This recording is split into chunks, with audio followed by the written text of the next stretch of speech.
I've been married to Jessica for 4 years, and for the most part it's been a pretty decent ride. We met in college, bonded over an unhealthy obsession with late-night pizza and Netflix binging.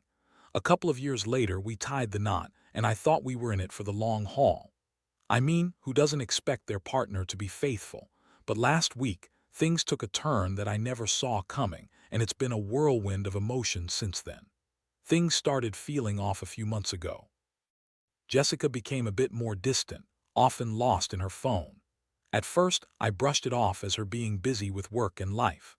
She's in marketing and has been working overtime to meet deadlines. But then I started noticing little things. She'd come home late more frequently, wearing clothes that didn't smell like home anymore. And there were those moments where she'd snap at me for the most trivial things, like the way I loaded the dishwasher or how I left my shoes by the door. It was like that charming girl I married had been replaced by someone, well, a lot less charming. The real kicker came one Friday night when I decided to surprise her with dinner. I picked up her favorite Thai food and a bottle of wine, thinking it would be just what she needed after a long week. When I got home, though, the door was ajar and the lights were dimmed. It was strange because Jessica had told me she'd be working late. I walked in, calling her name, but got no response. My heart raced as I moved further into the house, and that's when I heard laughter, her laughter coming from our bedroom. I froze. My mind raced through a million scenarios, but as I crept closer, I felt a sinking feeling in my stomach. I peeked into the bedroom, and there they were, Jessica and some guy I had never seen before, tangled up in our sheets. The sight felt like a punch to the gut. I didn't need to see more. I turned on my heel and rushed out, barely making it to the car before the tears started streaming down my face. After the initial shock wore off, I was consumed by anger. How could she do this to me? I had trusted her completely. I sat in my car, gripping the steering wheel so hard my knuckles turned white. Thoughts whirled around in my head. Should I confront her? Should I pack my bags and leave? Should I just drive away and never look back? I ended up just driving around for a while aimlessly. I needed to clear my head. In the end, I decided I had to confront her. I owed myself that much. I can't say I was ready for what was about to unfold, but I thought I deserved an explanation. When I walked back into that house, my heart was racing, not with love but with rage and betrayal. Jessica was still there, having no clue that I had discovered her secret life. As I stood in the living room, she walked out of the bedroom, her hair tousled, wearing that same tight top that always drove me wild. She smiled at me, and for a moment I felt a flicker of hope, that maybe it was all a misunderstanding. But deep down I knew better. "Hey, babe. I didn't think you'd be home so soon," she said, her voice a little too cheerful. "Yeah, well, surprise," I replied, my voice flat. "We need to talk." Her smile faltered, and I could see her processing something. I could see every excuse she was trying to come up with.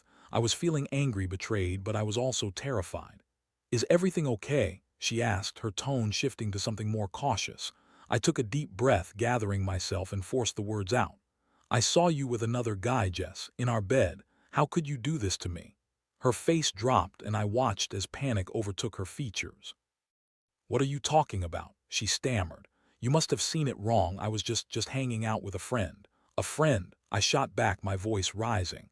"A friend who ends up in our bedroom at night. Spare me the lies." Her expression twisted from panic to defiance. "You don't understand. It's not what you think. You never listened to me. I was lonely." Lonely. My heart raced with confusion and hurt. Here was a woman who had betrayed me, trying to paint herself as the victim. I wasn't going to let her manipulate me with her excuses. "Save it. Jess, this is on you. I trusted you." I yelled, feeling my emotions boil over. I wanted to scream, to throw something, to make her feel the same pain I felt, but I held it in. It was like a dam breaking inside me, and I was terrified of what would come next. Jessica's face changed as she tried to process my words. It was almost like watching a light flicker on and off in her eyes. There was a moment of silence, then she began to fidget, her fingers nervously twisting her hair, a tell I'd come to recognize over the years. "Look, I was going to tell you," she stammered, but I could see that she was lying. It was written all over her face, the way her eyes darted to the floor and back up to me, as if she were searching for the right words that would magically absolve her. "Tell me what, Jess?" That you've been cheating on me. That you've been sharing our bed with some random guy while I've been out working late, thinking I was doing it for us. My voice cracked a bit, but I pushed through the pain. I didn't mean for it to happen, she exclaimed, her tone growing defensive. It's just, I don't know, things have been different between us and different. I interjected, overwhelmed by a mix of rage and sorrow. You didn't think you should discuss this with me instead of sleeping with someone else? What happened to all those promises we made? I didn't think you'd understand. You've been so wrapped up in your work, and I felt. Felt what, Jess? Lonely. That's not an excuse to betray someone who loves you. My voice was rising again, but I couldn't help it. It felt like the walls were closing in around me. She threw her hands up in frustration, the drama of the moment spilling into her features. You don't get it. You don't understand how hard it's been for me. I've been trying to keep everything together, and you're just so busy with your job that you don't even see me anymore. A part of me wanted to argue back, to list every time I had tried to bring her into my world, but I realized that it wouldn't matter. This wasn't about the past. This was about the monumental betrayal standing between us like an insurmountable wall. Stop making this about me. You made a choice, Jess, a choice to cheat on your husband. I could feel my heart pounding in my chest, each beat reminding me of the gravity of the situation. Her eyes watered, and I could see her struggling to maintain her composure. It was a mistake, she pleaded, her voice dropping to a whisper. I never wanted to hurt you. Then why didn't you talk to me? Why didn't you come to me with your feelings? The silence hung there like a thick fog, and I could see her heart racing as she tried to come up with something that would redeem her. But deep down, I knew there was no redemption for this. Finally, she broke the silence, her voice shaky. I thought we could fix it, that we could get back to where we were. Fix what? I shot back, bitterness lacing my words. You shattered that trust the moment you brought someone else into our lives. This isn't just a minor issue. It's a complete violation of everything we built together. I could see the fight leaving her. Her shoulders sagged as she glanced away, and I felt a pang of something. Was it pity? I didn't want to feel pity for her. I wanted to be angry. Angry enough to scream and shake her and make her see the devastation she had caused. Maybe, I thought you wouldn't care, she murmured, almost to herself. Not care? Of course I care. I've dedicated my life to us. I thought we were in this together, but I guess I was wrong. The realization settled over me like a heavy blanket. I was talking to a stranger who had taken my wife's place. The woman standing before me was a facade, hiding behind excuses and half-truths, trying to paint herself as a victim in a situation where she was the perpetrator. Where is he, the guy you were with? I asked, needing to know the details. Her eyes widened, and I could see the panic rising in her again.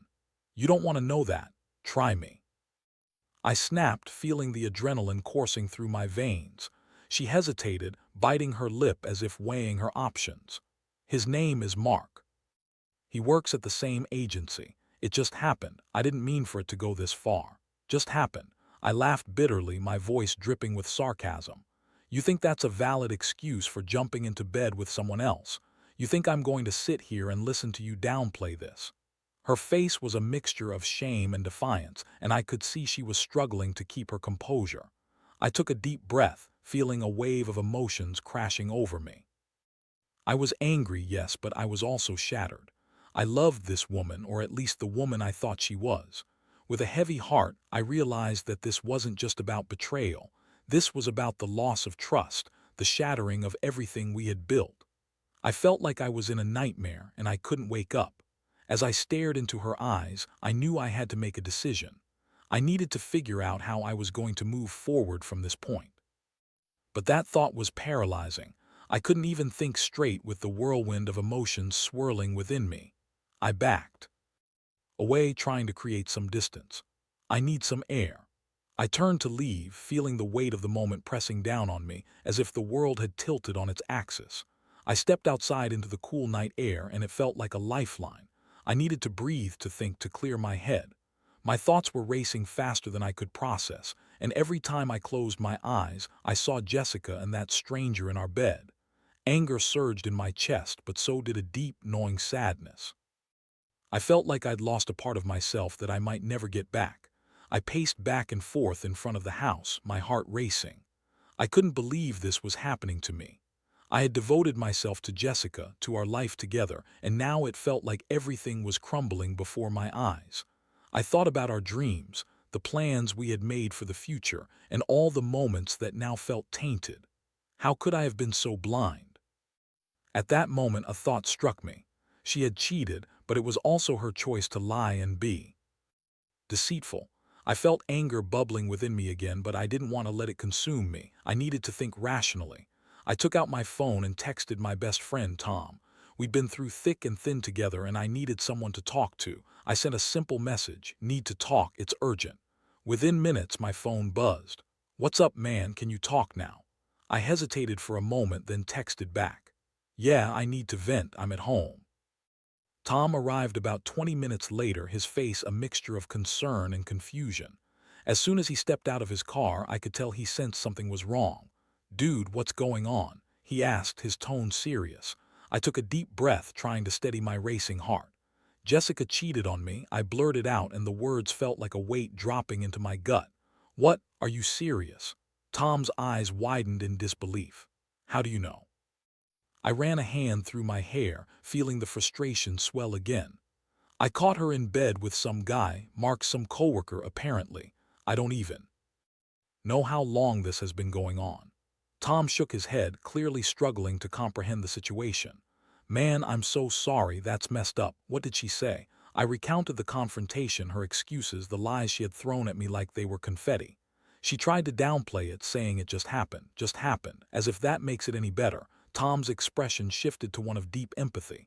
"Dude, that's brutal. I can't believe she would do that to you. You deserve better." "Do I?" I replied, my voice cracking again. "I thought we had something real, something special. Now I feel like I've been living a lie." "Listen, you need to figure out what you want next," Tom said, his tone now more serious. "You can't let her manipulate you. If she's willing to cheat, what makes you think she can change?" His words hit home. I had to think about my future, and I had to think about myself for once. I was so caught up in trying to fix things and make it work that I hadn't considered my own worth. "I don't know, man. Part of me wants to work it out to see if we can fix this. But how do you even do that after something like this?" Tom shrugged, looking thoughtful. "You need to take a step back. You don't have to make a decision right now. Give yourself some time to process everything. But don't let her guilt you into staying or forgiving her just because she's feeling sorry for herself." I nodded slowly, his words resonating with me. I wasn't ready to make any decisions tonight, but I knew I had to establish boundaries. I needed to stand up for myself. "Thanks, man, I appreciate you being here," I finally said, feeling a bit more grounded. "Anytime. Just remember, you're not alone in this. You've got people who care about you," Tom replied. As we chatted about lighter topics, I tried to distract myself from the chaos unfolding in my life. But I couldn't shake the feeling of betrayal. The anger simmered just beneath the surface, waiting to erupt again. I realized then that I would need a plan, a way to address what happened with Jessica and what I wanted moving forward. Later that night, after Tom left, I found myself standing in the living room, staring at the familiar surroundings that suddenly felt foreign. My gaze fell on our wedding photo hanging on the wall. We looked so happy, so in love. I traced the outline of our smiling faces with my finger, and the heartache surged again. I knew I couldn't live in this state of limbo, trapped between love and betrayal. I had to confront Jessica again, but this time it wouldn't be about yelling or accusations. It would be about making decisions for my future. I needed to know if she was genuinely remorseful or if she saw this as some little bump in the road. I sat on the couch, lost in thought.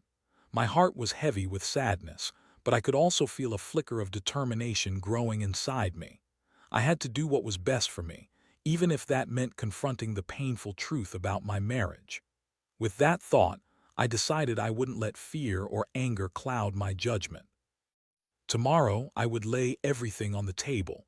I would demand honesty and transparency from her.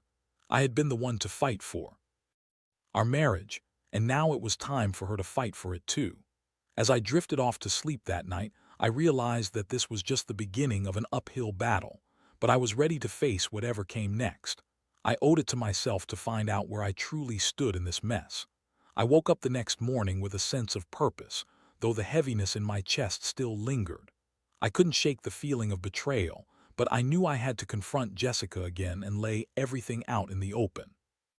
I needed to know where we stood and if we could salvage anything from this wreckage. As I prepared for the day, I couldn't help but replay the events of the previous night in my mind. Tom's words echoed, "You need to figure out what you want." I thought about the life I thought I was building with Jessica, the plans we made, and how quickly everything could unravel.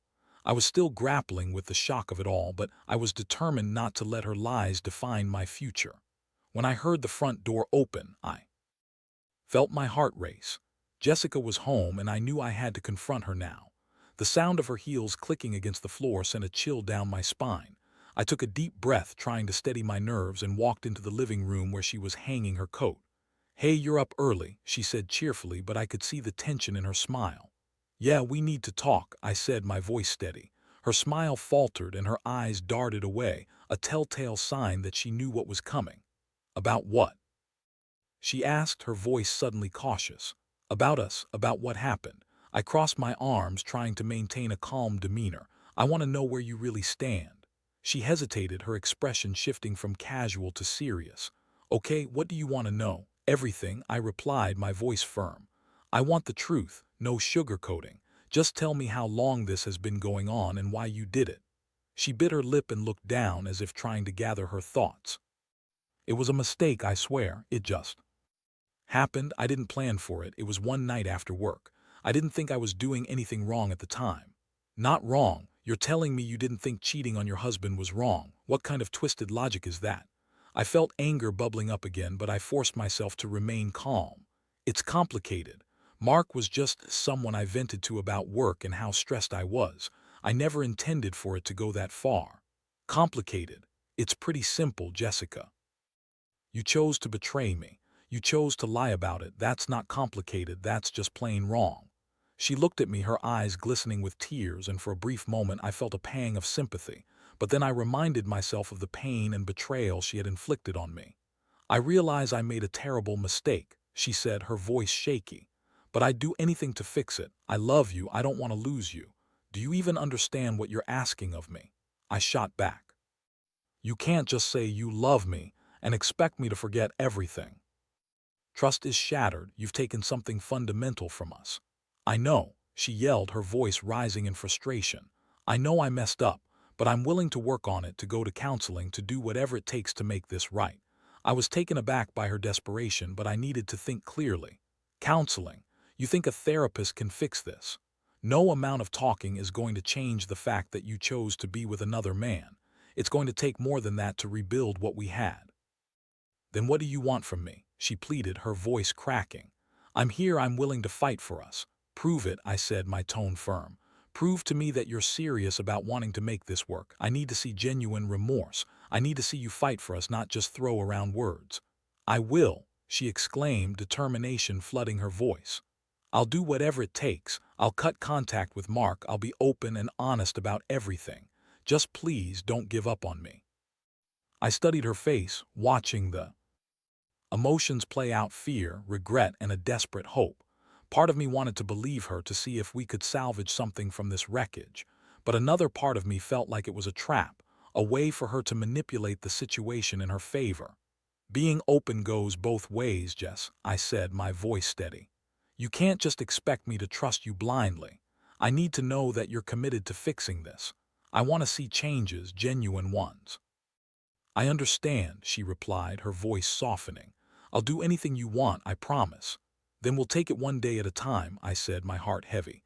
"But know this, I won't tolerate any more lies. If you cross that line again, there won't be a second chance." She nodded, tears streaming down her face. "I promise I won't. I love you too much to throw everything away." As the words hung in the air, I felt a mix of hope and dread. I didn't know if we could truly fix this, but I was willing to try. If she was willing to put in the work, to show me she meant it. I took a seat on the couch, feeling the weight of the conversation settling in. I was exhausted, emotionally drained, but I knew this was just the beginning. We had a long road ahead of us, filled with uncertainty and the potential for heartbreak. But for now, we were both willing to fight for what we had, and that had to count for something. We spent the rest of the day talking through our feelings, but it felt like we were both walking on eggshells. I could sense the tension lingering in the air, but amid the uncertainty, there was a flicker of hope. Jessica's willingness to fight for us gave me a sense of cautious optimism, but I knew it wouldn't be easy. As night fell, I found myself reflecting on everything that had happened. I realized that this was not just about Jessica's betrayal, it was also about my own sense of identity. I needed to reclaim my self-worth, to remember that I deserved to be treated with respect and love. Tomorrow would bring new challenges, but for the first time in a while, I felt a glimmer of strength. I was determined to set the boundaries I needed to protect my heart, no matter how difficult it might be. We would take it one day at a time, but I had to remember that I was still in control of my own destiny. The next few days were an emotional roller coaster. Jessica and I navigated through the fallout of her betrayal, a mixture of awkward silence and hesitant conversations filling our home. She had cut off contact with Mark, as promised, and I could see she was trying to make an effort to reconnect with me. But every time she reached out, I felt a pang of distrust. Could I really believe her? We decided to go to couples therapy. I figured it was a step in the right direction, but I was also skeptical. I didn't want to sit in a room with a stranger talking about our problems when the root of the issue was so painfully clear. Nonetheless, I knew I had to give it a chance. At our first session, we sat across from the therapist, Jane, who was kind yet straightforward. She encouraged us to share our feelings, to be open about the hurt and pain we were experiencing. Jessica started by expressing her remorse for cheating, how sorry she was, and how much she wanted to make things right. As she spoke, her face flushed with emotion. Part of me wanted to believe her sincerity, but the memories of her betrayal loomed over me like a dark cloud. I listened intently, my heart heavy with conflicting emotions.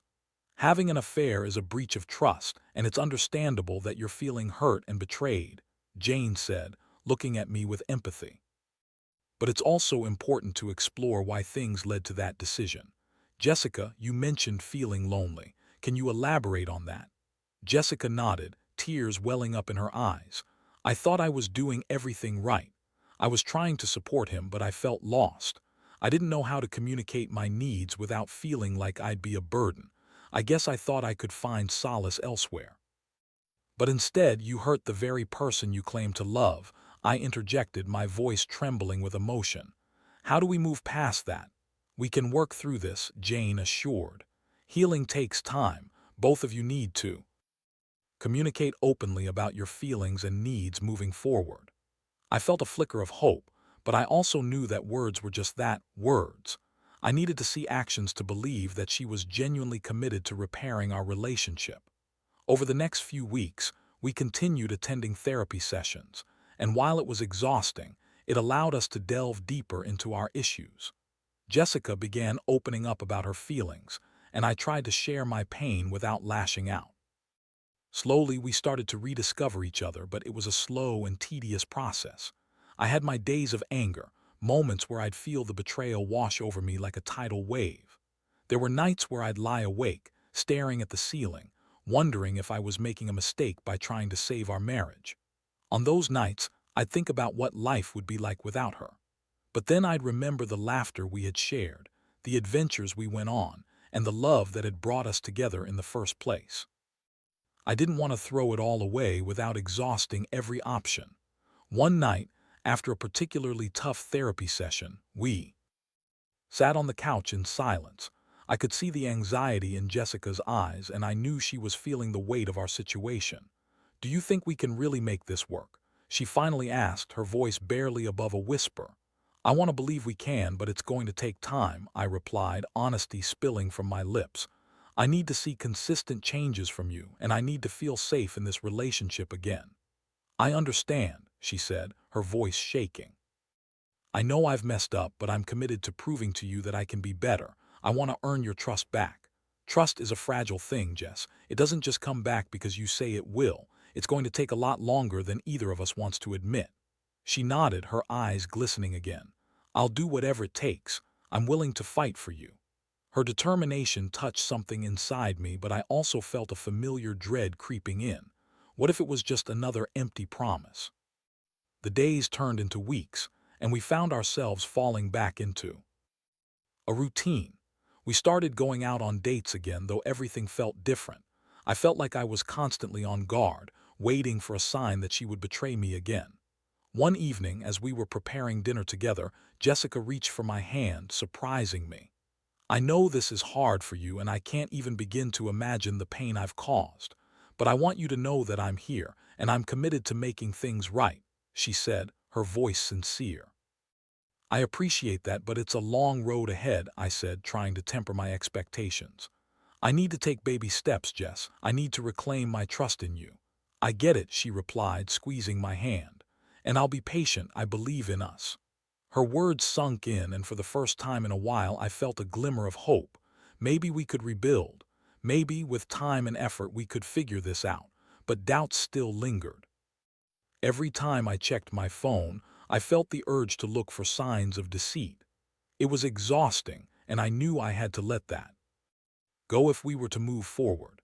As the weeks went by, I began to recognize the small changes in Jessica, her willingness to communicate more openly, her efforts to make time for us, and her commitment to showing me she was serious about making things right. The healing process was slow and painful, but I could feel a shift in our dynamic. One night, after a particularly good dinner date, I sat down with her, and for the first time in ages, I felt a sense of calm wash over me. I reached for her hand again. "I'm proud of how far we've come," I said softly. "I know we still have a long way to go, but I can see you're trying." "Thank you," she replied, her eyes sparkling with hope. "I won't let you down again." And in that moment, I realized that this journey was about more than just salvaging a marriage. It was about rediscovering ourselves as individuals and as a couple. We had both made mistakes, but perhaps we could grow from them. For the first time since the betrayal, I felt a flicker of optimism. We were working together, learning to navigate the complexity of love and trust. It wasn't perfect, but it was a start. And sometimes, a start was all you needed to believe in the possibility of a brighter future. As the weeks turned into months, Jessica and I continued to navigate the rocky road of our relationship. Therapy sessions became a staple in our routine, and with each visit, we peeled back more layers of pain and misunderstanding. We were learning to communicate better, to listen to each other, and most importantly, to be vulnerable. But healing is never linear. There were days when the weight of betrayal felt like a stone around my neck, and I struggled to keep my head above water.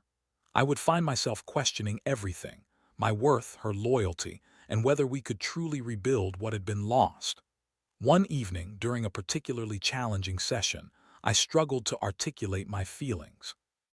"I don't want to feel like this anymore," I admitted, my voice breaking.